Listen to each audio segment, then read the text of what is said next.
الرحمن علم القرآن خلق الإنسان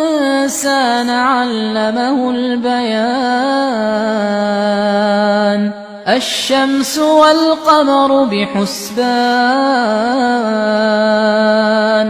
والنجم والشجر يسجدان والسماء رفعها ووضع الميزان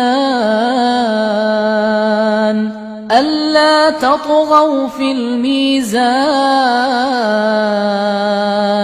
وأقيموا الوزن بالقسط ولا تخسروا الميزان